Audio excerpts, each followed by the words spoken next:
So I woke up this morning, and the first thought on my mind was, man, I can't listen to Christmas music anymore. Did anyone else feel that? Because I love Christmas. It is the greatest time of the year. It's my favorite time of the year, and I wait all year for it. Finally, it hits December. You walk into a store, Christmas music. Turn on the radio, Christmas music. Driving around, you got the Christmas lights. It's awesome. I love Christmas. And there's so much buildup and anticipation, and then it comes, and it was great. I had an awesome Christmas. And now it's over.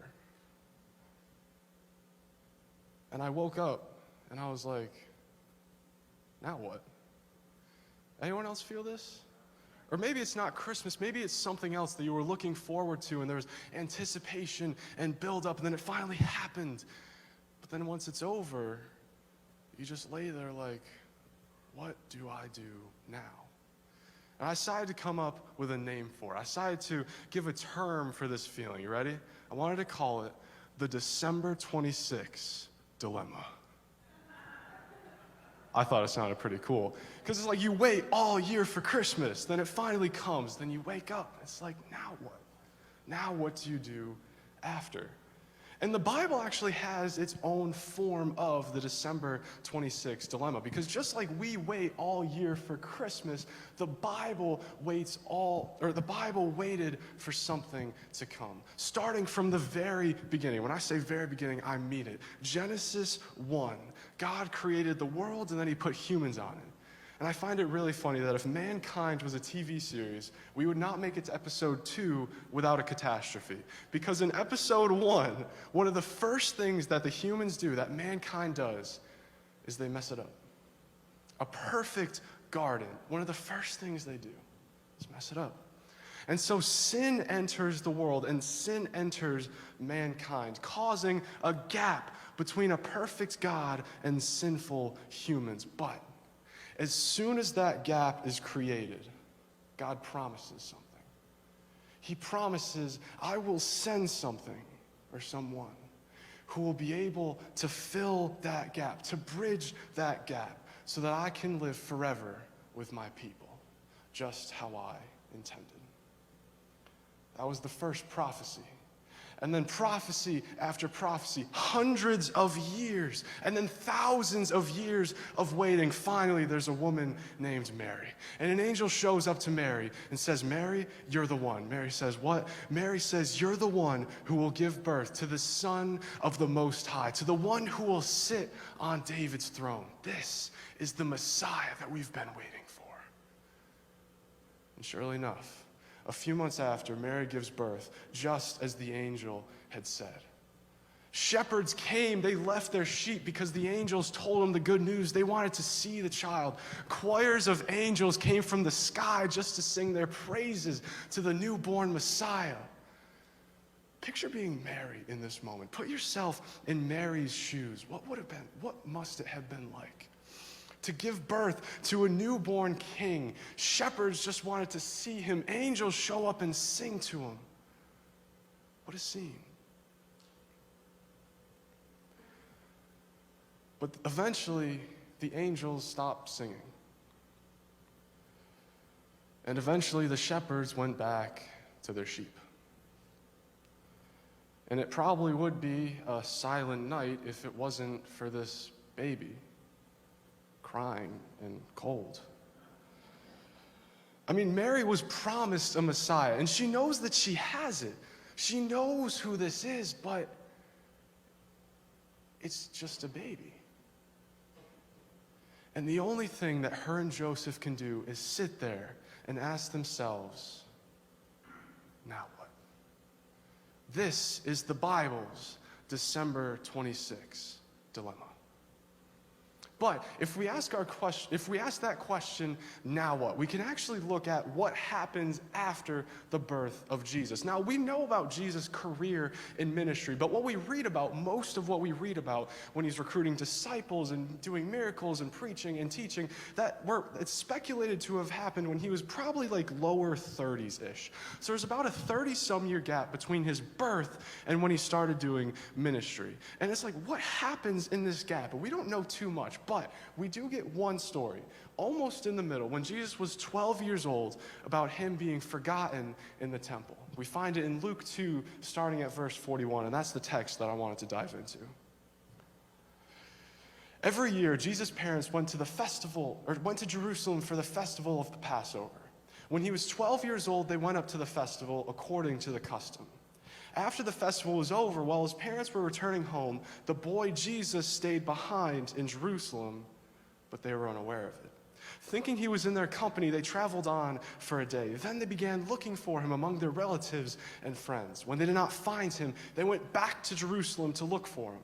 And after 3 days, they found him in the temple courts, sitting among the teachers, listening to them and asking them questions.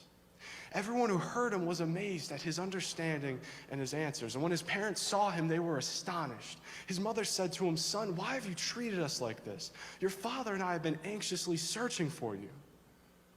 "Why were you searching for me?" he asked. "Didn't you know I had to be in my father's house?" But they did not understand what he was saying to them.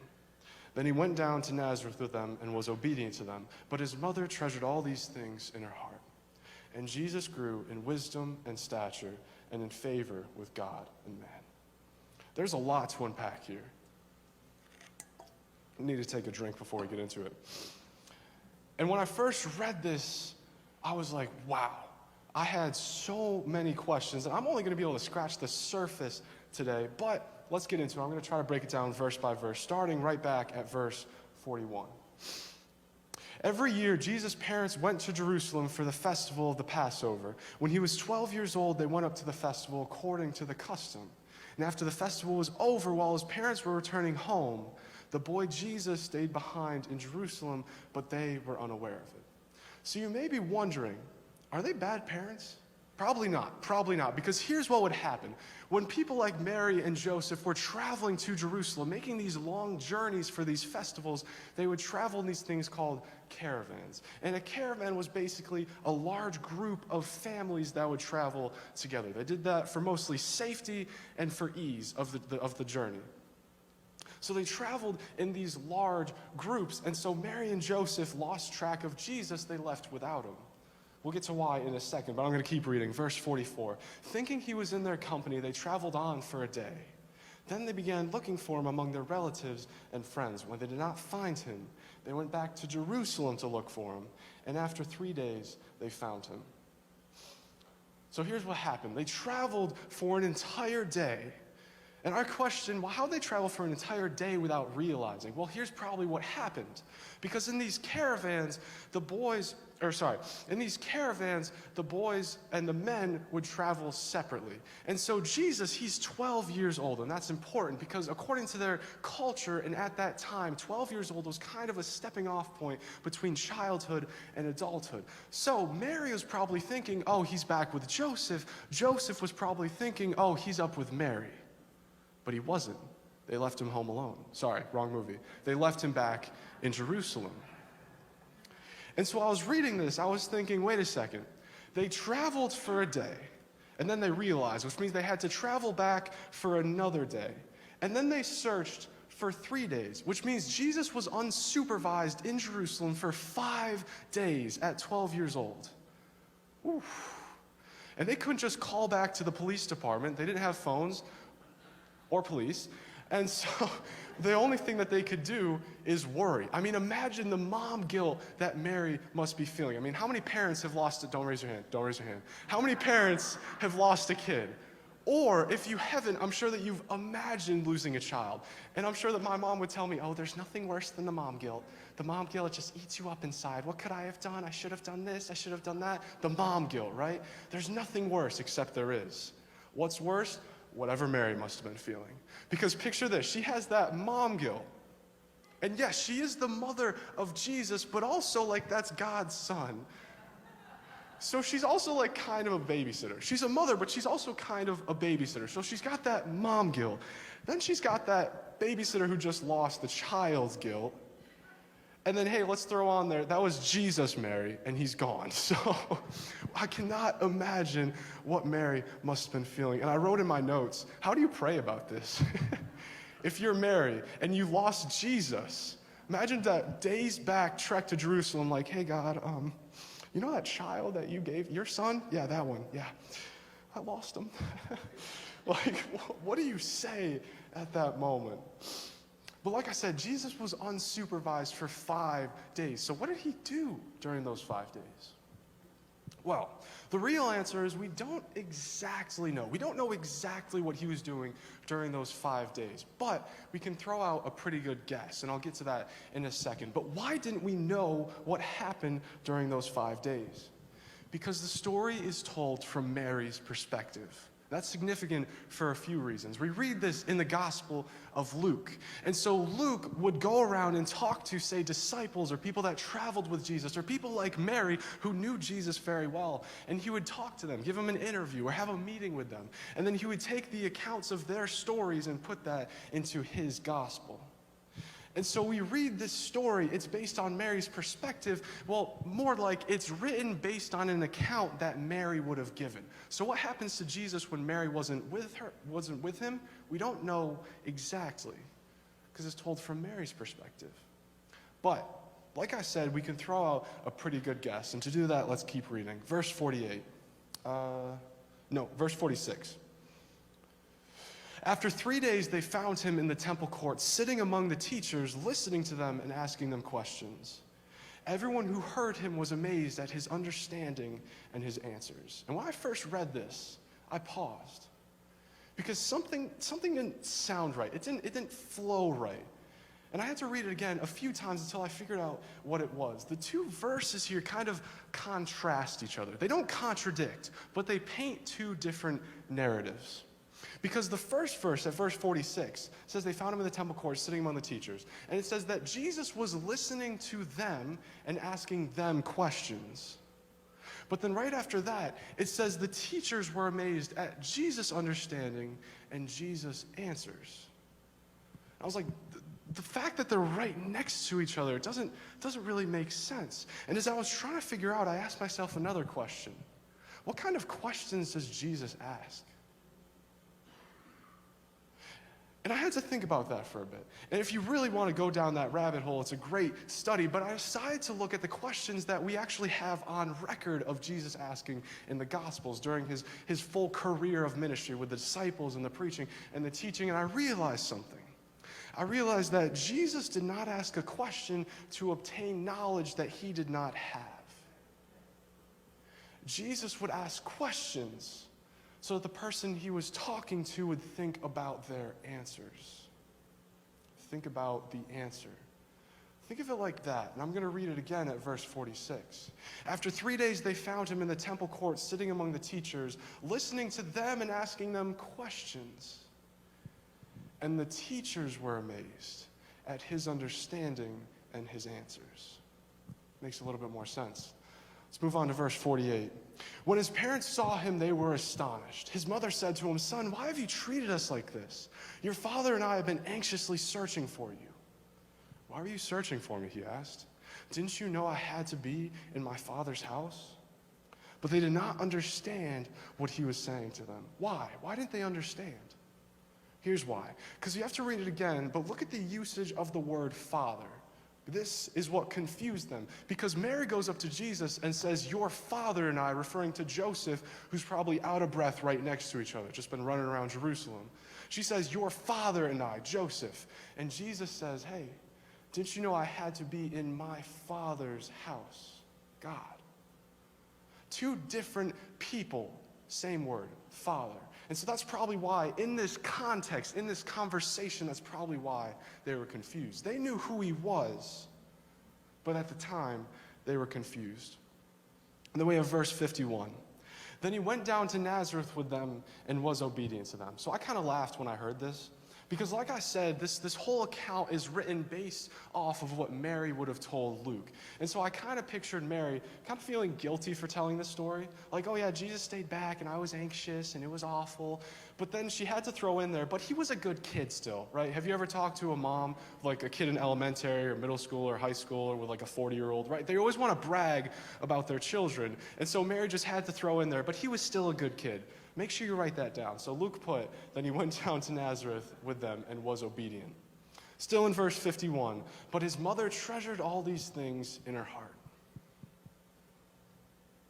Why'd she do that? No, really. If you read the story, Mary is anxious and stressed, and she went 5 days after losing the Son of God. She was like, that was a good time, wasn't it?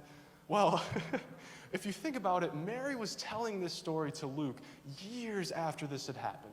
Jesus had probably grown up. He was 12 at the time, so he had grown up. He had done his ministry years after everything. So she had time to process it, and she had time to understand what it really was. It was Jesus preparing for his ministry in the temple. And so even though at the time it was an awful memory, it was an awful time for her, anxious and stressed, but she still treasured these things in her heart. Then we have the final verse. Oof, this one messed me up.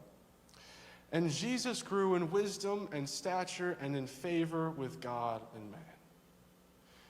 And the thing is, when I first read this verse, I'm like, oh yeah, I've heard this before. Because back in New York, I went to a small Christian school, and this was the school's theme verse. And Jesus grew in wisdom and stature and favor with God and man. So I heard it, and I heard it. Every time I heard it, just went over my head, and I didn't think about it. But as I was preparing to talk about it, then I started thinking about it. And I was like, wait a second. How does Jesus grow in wisdom?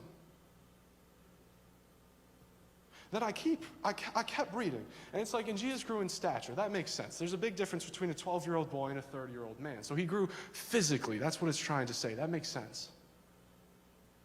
And he grew in favor with God. Why does the Son of God need to grow in favor with God? And he grew in favor with man. That would make sense. Because hopefully, the more you get to know people, the more they look upon you favorably. So that's what it's saying, is more people got to know Jesus, and the more people that he associated himself with, he grew in favor with them. They viewed him favorably. But two of those still didn't make sense. Why did Jesus need to grow in wisdom? And why did Jesus need to grow in favor with God? So I looked into it. And if you really want to, this is another one where you can go deep down the rabbit hole of studying this. But when I was looking into it, I found a verse that was pretty interesting. And this time, it's not in the Gospels. This time we're going back to the Old Testament. 1 Samuel 2:26. And the boy Samuel continued to grow in stature and in favor with the Lord and with people. Interesting. See, these two verses are what I like to call parallel verses, right? I know that it's probably been a while since a lot of us have taken a math class, but parallel lines are the ones that, sorry, I'm homeschooled. They have the same structure. You know what I mean? They have the same structure. They're written in the same format.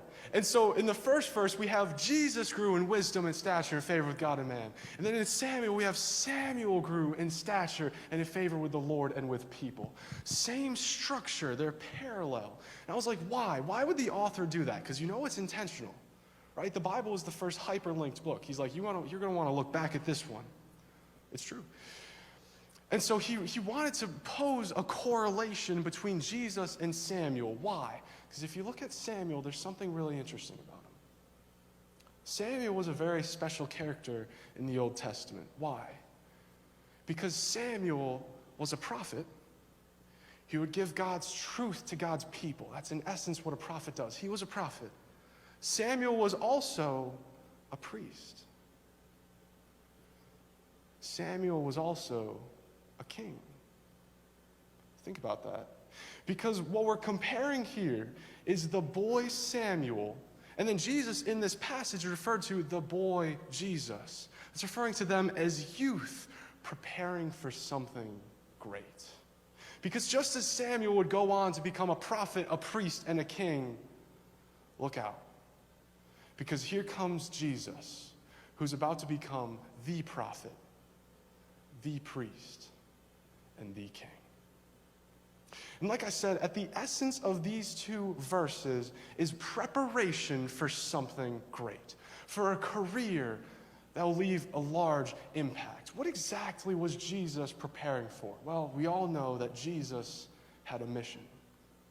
And in order to talk about that mission, I wanted to paint a picture, but I'm going to need some help. So I'm going to go to 2 Corinthians 12, 7 through 10. Therefore, in order to keep me from being conceited, this is Paul speaking, I was given a thorn in my flesh, a messenger of Satan to torment me. 3 times I pleaded with the Lord to take it away from me, but he said to me, my grace is sufficient for you, for my power is made perfect in weakness. And therefore I will boast all the more gladly about my weaknesses, so that Christ's power may rest on me. And that is why, for Christ's sake, I delight in weaknesses, in insults, in hardships, in persecutions, in difficulties. For when I am weak, then I am strong. See, Paul was given a thorn. What is a thorn? Well, he goes on to list weakness, insults, hardships, persecution, difficulties. Paul was given a thorn. And the first thing he did was say, God, can you please take this away? He says, I pleaded with God 3 times to take this away from me. And that's what you should do, right? As soon as you come up against something that's really bothering you, difficulty, hardship, insult, persecution, weakness, that's the first thing you should do is go to God and say, God, can you take this away from me? But he doesn't.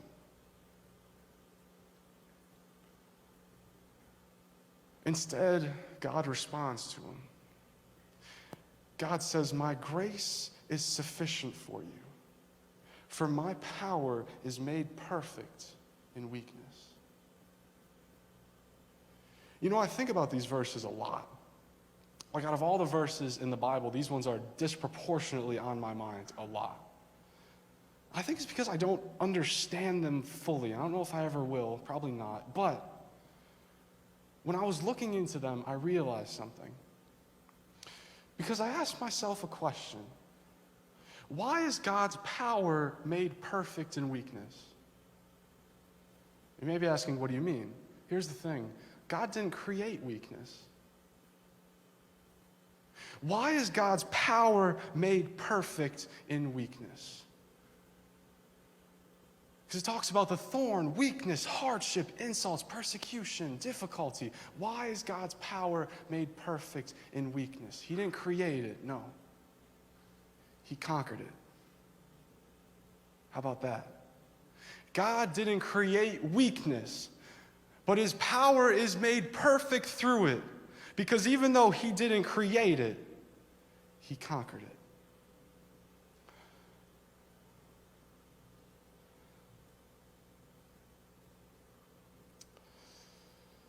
I'm talking about the cross. And as you look back to Jesus on the cross, you read something interesting. Because after they nailed him to it, they also placed a sign above his head. And it read, King of the Jews.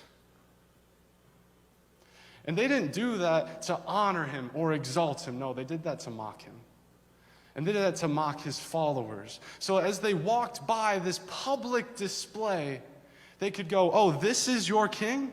The one that's hanging and dying on a cross, this is your king? They thought that they could mock him. Calling him, oh, he's the King of the Jews. And every king needs a crown. So it says the soldiers twisted up a crown of thorns. And they placed it on his head. They didn't just place it. Why is God's power made perfect in weakness? No, he didn't create it. But he decided not to take a crown of gold like a king, because he says, gold, I paved the streets with that. No, I'm going to wear a crown of thorns on the cross, because he took our thorns to the cross and he died with them. But then he rose again to triumph over them. Because no, he did not create weakness, but he took it to the cross and he conquered it. So his power is made perfect in weakness because he took the crown of thorns to the cross and he died with it. But he rose again to conquer it, to triumph over it. And that's why the Bible says, at the name of Jesus, every knee must bow and every tongue confess that Jesus Christ is Lord, because he is the King and he took our thorns to the cross, wore them as a crown, as a display of his power, and he died with them. But then he rose again to triumph over them. His power is made perfect in weakness. Not because he created it. Because in the garden there was no weakness. There was no trials, hardships, difficulties, insults, persecution, no. And because of his sacrifice, we're going to return to that someday. But although he did not create it, at the beginning of time, God sent his Son to conquer it. So he said, my grace is sufficient for you, but my power is made perfect in weakness. But here's the thing. Before the cross, before the crown, talking before the miracles, before his preaching, before his teaching, before all of that, there was a baby. And let's put ourselves back in Mary's shoes. Because she just gave birth, and shepherds just wanted to see the king. Choirs of angels wanted to sing their praises to him. But then they stopped singing, and then the shepherds left. And like I said, it would be silent in this moment if it wasn't for the baby crying in cold. And the only thing for Mary to do was to sit there and wonder, what now? And if you find yourself in a situation today or any time where you're asking yourself, what now? Where you're asking yourself, what do I do now? I just want you to know that there is always something to hope for on the horizon. Because that is the December 26th dilemma.